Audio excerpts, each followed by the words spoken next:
अस्सलाम वालेकुम students, I am राहिला Tariq, your SST teacher for class 8। आज हमारी थर्ड ऑनलाइन क्लास है। जैसे कि आपको पता है कि हम अपनी ऑनलाइन क्लासें आपके साथ शेयर कर चुके हैं और आपने 2 लेसन कंप्लीट। हमारा जो अकॉर्डिंग टू द सिलेबस हमारा चैप्टर 3 जो चल रहा है द यूनिवर्स, इस इंशाअल्लाह ताला इस जो हमारी ऑनलाइन क्लास है उसमें मैं चाह रही हूँ कि ये कंप्लीट हो जाए। आपका ये चैप्टर मंथ ऑफ अगस्त का है, ठीक है।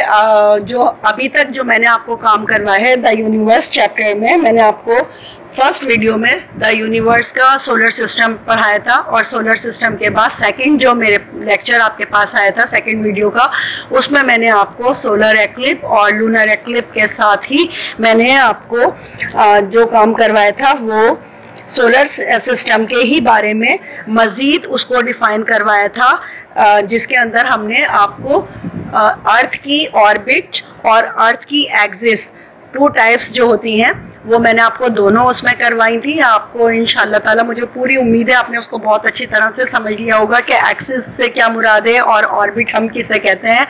तो ऑर्बिट के नतीजे में हमारे पास जो होती है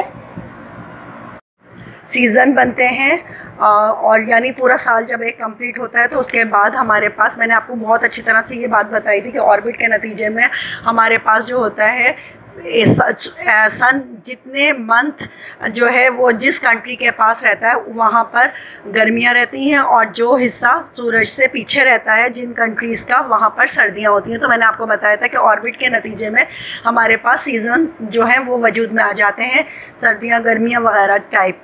अच्छा, इसी तरह से मैंने आपको बताया था कि एक्सिस जो होता है वो अपनी जगह पर रहते हुए, मैंने उसके लिए आपको फ़ैन की एक एग्जाम्पल बताई थी कि जिस तरह फ़ैन अपनी जगह पर रहते हुए वो रोटेट करता है, बिल्कुल उसी तरह से अपनी जगह पर ज़मीन जो है अपनी जगह पर रहते हुए आहिस्ता आहिस्ता एक फ़ैन की मानिंद घूमती रहती है, रोटेट करती रहती है, तो उसके नतीजे में दिन और रात बनते हैं। तो मैंने आपको ये बात समझाई थी। आज का जो हमारा थर्ड क्लास है हमारी यानी क्लास 3 लेक्चर की, इसमें हम आज जो पढ़ेंगे वो हमारा टॉपिक है space exploration. Space exploration, space exploration. A British novelist named H.G. Wells wrote a novel called The First Man in the Moon in 901 AD.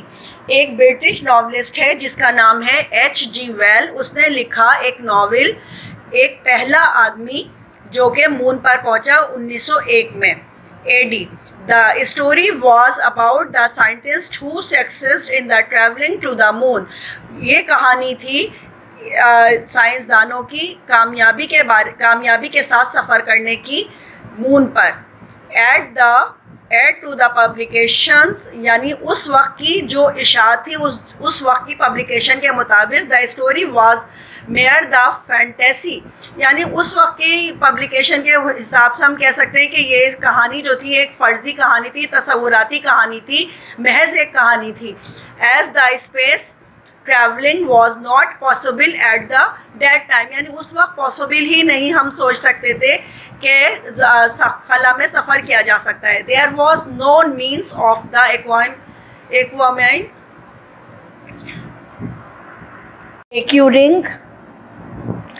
acquiring a speed of at least 11 kilometers dash second to escape the gravitational pull on the earth, यानी ये हम कह सकते हैं कि उस वक्त ये जो था मुमकिन नहीं था कि किस तरह से एक स्पीड में कम से कम 11 किलोमीटर का सफ़र जो है पर सेकंड के हिसाब से किया जाए। क्योंकि जैसे हम समझते हैं ना कि ग्रेविटेशन का मतलब होता है, ग्रेविटेशनल फोर्स आपने बेटा पढ़ा है ना कि ज़मीन की वो कशिश जो ज़मीन अपनी तरफ खींचती है, आसमान से आती हुई कोई चीज़ जो ज़मीन की तरफ आती है वो हमारी ग्रेविटेशनल फोर्स होती है। ग्रेविटेशन का मतलब होता है ऊपर से कोई चीज़ नीचे की तरफ आना। लेकिन जब हम खला में तसव्वुर कर रहे हैं चांद पर जाने का, तो वो ज़मीन से आसमान की तरफ जाने का है। तो यानी ये एक तरह से अपोजिट हिस्सा हो गया, यानी हम एक तस्वुर में हम उस वक्त के एतबार से हम ये सोच भी नहीं सकते थे क्या ऐसा मुमकिन है, क्या इस तरह से पॉसिबल है अच्छा, however, as technology progressed, at the age-old dream to the traveling into the space also seemed attainable.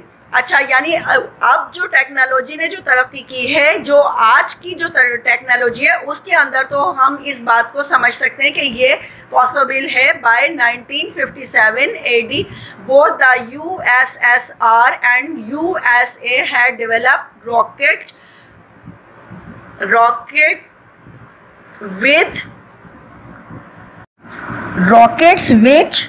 which were capable of going into outer space. यानी अच्छा, यहाँ पर ये जो देखें आपको बताए गए ना, जो दो एब्रीवेशन यहाँ इस्तेमाल हुए हैं. पहला एब्रीवेशन है USSR, जिसको हम सोवियत यूनियन के लिए सोवियत यूनाइटेड स्टेट्स रशिया, ये हमारा जो है यूनाइटेड साउथ सोवियत रशिया जो इसका एब्रीविएशन है, और दूसरा USA यानी यूनाइटेड स्टेट ऑफ अमेरिका. ये दोनों कंट्रीज के नाम है कि इन दोनों ने मिलकर एक ऐसा रॉकेट तैयार किया था खला में भेजने के लिए. इन the same year the USSR launched at the artificial satellite into space. अच्छा, ये वही वक्त था कि उसी साल में रशिया ने लॉन्च करा एक आर्टिफिशियल सैटेलाइट सैयारा. कहाँ पर? खला पर. खला में उसने एक लॉन्च कर दिया. It was called the Sputnik 1, जिसको स्पुतनिक 1 का नाम दिया गया. And then a little later in the same year. अच्छा, यही नाम एक कुछ टाइम के बाद, उसी टाइम की बात है कि स्पुतनिक 2 उसी साल में वो भी लॉन्च हो गया. The Sputnik 2 had the passenger on board. यानी जो दूसरा स्पुतनिक जो हम खला के अंदर जो भेजा गया, उसके अंदर एक पैसेंजर भी भेजा गया. एक बोर्ड के साथ एक पैसेंजर भेजा गया जिसका नाम लेका था. The craft with it passenger spend a full week in the outer space. तकरीबन वो एक हफ्ते उस स्पेस में रहा, उस खला के अंदर रहा. On April 12, 1961 Yuri Gagarin of the USSR became the first man to travel into space. अच्छा, ये बताते हैं इस यानी इस बुक के मुताबिक कि 12 अप्रैल 1961 को यूरी गैगरिन जो था, एक रशिया का साइंटिस्ट था, उसने सफ़र किया. वो पहला आदमी था जिसने खला में सफ़र किया. And in the following year, उसी साल में वैलेंटीनिया जो था वो भी बन गया था और became the first women into the space. अच्छा, ये वैलेंटीनिया जो एक खातून है, वो पहली वुमेन थी जो स्पेस पे यानी खला में गई. However the credit of the landing a man on the moon goes to the USA in the 1969 AD. अच्छा, फिर उसके बाद जो था एक और चांद के ऊपर जो सफर हुआ वो USA का हुआ है 1969 में. A great leap. In December 1968 AD, an American rocket with the human astronaut circled the moon for the first time. यानी दिसंबर 1968 में एक अमेरिकन रॉकेट जो था वो खला के अंदर भेजा गया चांद पर फॉर द फर्स्ट टाइम, पहली मरतबा. The following year on July 16 360 feet rocket Saturn V send Apollo 11 to the moon. अच्छा, उसी वक्त वही साल था, लेकिन पहले दिसंबर की बात थी, लेकिन उसी साल के अरसे में जुलाई 16 में 360 फीट का एक रॉकेट जिसका नाम सैटर्न V था, उसे भेजा गया अपोलो 11 पर चांद पर. 4 days later on जुलाई 20 तकरीबन 4 दिन के बाद, यानी 4 दिन बाद, ऑन जुलाई 20 जुलाई को 2 astronaut name the Neil Armstrong and the buzz Aldrin became the first man to walk on the moon। अच्छा, ये दोनों जो नाम बताए गए हैं, देखें सबसे पहली बात तो ये है कि जो अमेरिका ने पहला जो भेजा है रॉकेट, वो 2 अमेरिकन थे और 1968 में उसे भेजा गया था पहली मर्तबा, और उसका नाम क्या था, उस रॉकेट का नाम था सैटर्न वी, और उसको भेजा गया था अपोलो 11 पर, यानी अपोलो 11 ये नाम है उस चांद का जहाँ पर इसे भेजा गया था। और तकरीबन 4 days लेटर, 4 दिन के बाद, ऑन जुलाई 20 को 2 एस्ट्रोनॉट जिनके नाम, यानी देखें एस्ट्रोनॉट का मतलब होता है जो खला में सफ़र करने वाले लोग होते हैं, उनके लिए हम ये वर्ड यूज़ करते हैं, ठीक है। तो ये 2 आदमी थे जिसका नाम था नील आर्मस्ट्रॉन्ग और दूसरे का नाम था बज़ ऑल्ड्रिन। ये वो दोनों पहले इंसान थे जिन्होंने पहली मर्तबा वॉक किया चांद पर, just as H.G. Wells had fantasized several decades before। अच्छा, यानी ये बात देखें जो हमने स्टार्टिंग में लिया था, जब हमने स्पेस एक्सप्लोरेशन पढ़ा था, तो हमने आपको बताया था कि ये महज एक तसव्वुर था, पहले सोचना कि चांद पर भी जाया जा सकता है, और उस वक्त ये सिर्फ तसव्वुर था, अब से कितने साल पहले, कई 100 साल पहले। लेकिन इस बात को साबित करा इंसानों ने कि चांद पर भी सफ़र किया जा सकता है, और ये ग्रेट अचीवमेंट थी इंसानों की, ठीक है। और वो कौन इंसान थे, वो 2 अमेरिकन थे जिन्होंने पहली मर्तबा चांद पर चहलकदमी की या वॉक किया उन्होंने। अच्छा, इससे पहले 2 अमेरिकियों से पहले रशिया का एक पहला शख्स था जिसने खला में सफ़र किया था, वो था यूरी गैगरिन। जो पहला इंसान था जिसने पहला सफ़र करने वाला जो था, उसका नाम था यूरी गैगरिन, वो रशिया का था, और उसने पहला सफ़र जो किया था अप्रैल 12, 1961 में किया था। तो ये आपको समझ में आया होगा, मुझे उम्मीद है पूरी कि ग्रेट लीप भी आपने इसको समझा होगा, एक बड़ी अचीवमेंट है ये, और स्पेस एक्सप्लोरेशन ये भी आपने बहुत अच्छी तरह से समझा होगा। Light, as you now know, smaller bodies circling a planet are called the satellite। अच्छा, जो छोटी बॉडीज़ होती हैं जो सर्कलिंग करती हैं एक प्लेनेट पर, वो हमारी सैटेलाइट कहलाती हैं। For example, the moon is a satellite of the earth. जैसे एक चांद जो है वो सैटेलाइट है ज़मीन का, यानी चांद जो है वो ज़मीन के गिर्द घूमता है। Similarly, when a spacecraft is placed in orbit around a planet, it is called an artificial satellite. जब एक स्पेसक्राफ्ट जो है वो घूमता है, उसकी ऑर्बिट होती है अराउंड द प्लैनेट, किसी प्लैनेट के गिर्द, एक लाइन के गिर्द अगर वो ऑर्बिट उसकी होती है, उसकी गर्दिश होती है, तो उसे हम आर्टिफिशियल सैटेलाइट कहते हैं। अच्छा, आर्टिफिशियल सैटेलाइट को आपने समझ लिया कि आर्टिफिशियल सैटेलाइट क्या है। आर्टिफिशियल सैटेलाइट के साथ ही इसके अंदर आपको बताया गया कि तकरीबन 2000 साल पहले more than 2000 artificial satellites have been launch until now. अब तक तकरीबन 2000 से ज़्यादा आर्टिफिशियल सैटेलाइट जो है वो लॉन्च हो चुकी हैं। They are military satellite which are use to spy or guide missiles and they can the even be weapons themselves, communication satellites. अच्छा, ये सारे सैटेलाइट्स के बारे में बताया जा रहा है कि कौन कौन सी सैटेलाइट जो है वो आपकी मिलिट्री कहलाती हैं, कौन सी कम्युनिकेशंस कहलाती हैं, और कौन सी वेदर सैटेलाइट्स कहलाती हैं, कौन सी आपकी जो है वो साइंटिफिक सैटेलाइट कहलाती हैं। यानी डिफरेंट सैटेलाइट का मतलब है, यानी जो नाम आपको मैंने बताया कि मिलिट्री सैटेलाइट जो है वो, और उसके साथ ही कम्युनिकेशन सैटेलाइट है, वेदर सैटेलाइट है,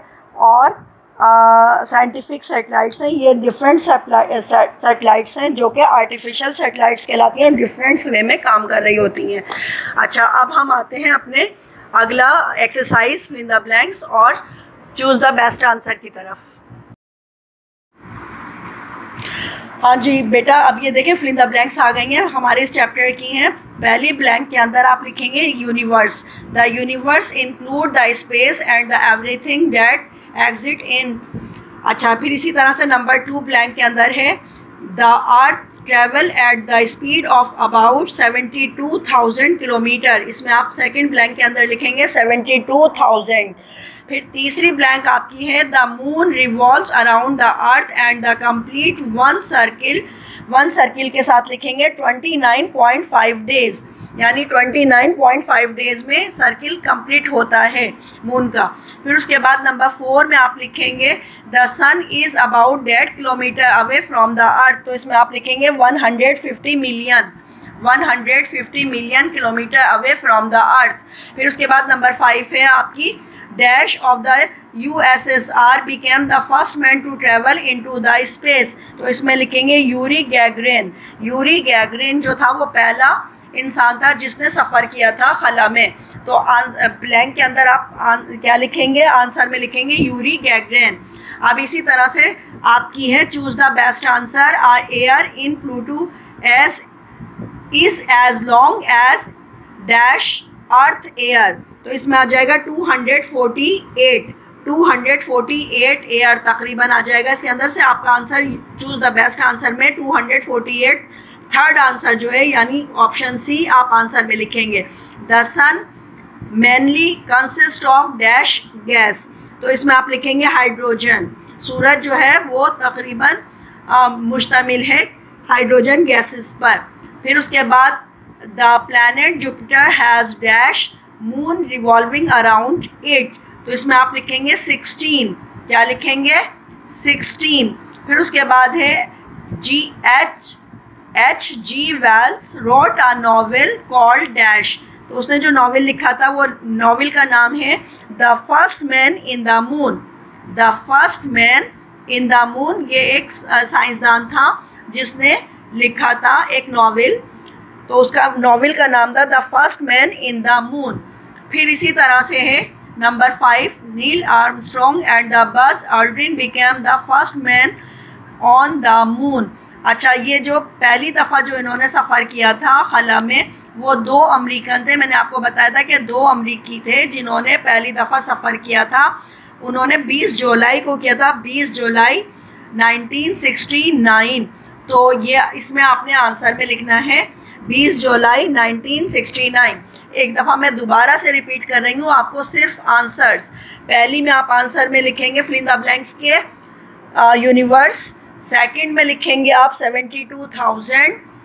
थर्ड में लिखेंगे 29.5 और नंबर 4 ब्लैंक के अंदर फिल इन द ब्लैंक्स में लिखेंगे 150 मिलियन और number 5 fill in the blanks के अंदर लिखेंगे यूरी गैगरिन।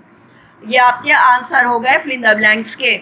इसी तरह से चूज द बेस्ट आंसर में पहला आंसर आपका है 248, दूसरा आंसर है हाइड्रोजन गैस और तीसरा आंसर है आपका 16 और चौथा आंसर में लिखेंगे आप the first man in the moon. और इसी तरह से चूज द बेस्ट आंसर का 5वां आंसर है जुलाई 20, 1969। अच्छा बेटा, आज आपका ये लेसन चैप्टर जो है हमारा चैप्टर 3 द यूनिवर्स मैंने आज आपको कंप्लीट करवा दिया। हमारी ये तीन ऑनलाइन क्लास के अंदर ये चैप्टर हमारा कंप्लीट हुआ है। अब आपका काम क्या है कि अब आपने इस काम को अपनी नोटबुक के अंदर कंप्लीट करना है और इसकी चेकिंग के लिए अपनी कॉपीज़ आप मेरे पास क्वेरी के लिए भिजवाएंगे। और इसके अलावा भी अगर आपको कोई भी डिफ़िकल्टीज़ होती है काम करने में तो मैं आपको जो मैंने आपको क्वेश्चन आंसर करवाए हैं, जो फिल इन द ब्लैंक्स करवाई हैं, इसका काम मैं आपको ग्रुप पर सेंड कर दूंगी, तो आप ग्रुप पर से भी ये काम ले सकते हैं। और इसके अलावा मैं यही कहूँगी कि बस दुआ कीजिए अल्लाह ताला से कि जल्द से जल्द अल्लाह ताला तमाम हालात को सही कर दे। और ये जो कोविड की जो चौथी लहर जो आई है ये बहुत ख़तरनाक हद तक जा रही है। आपको पता है कि इसीलिए आप लोगों की फ़िज़िकल क्लास नहीं हो रही।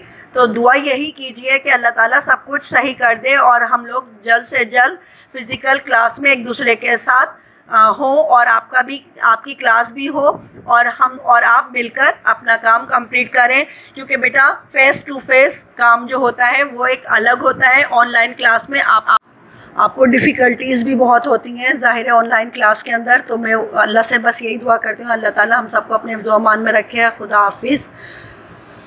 Thank you.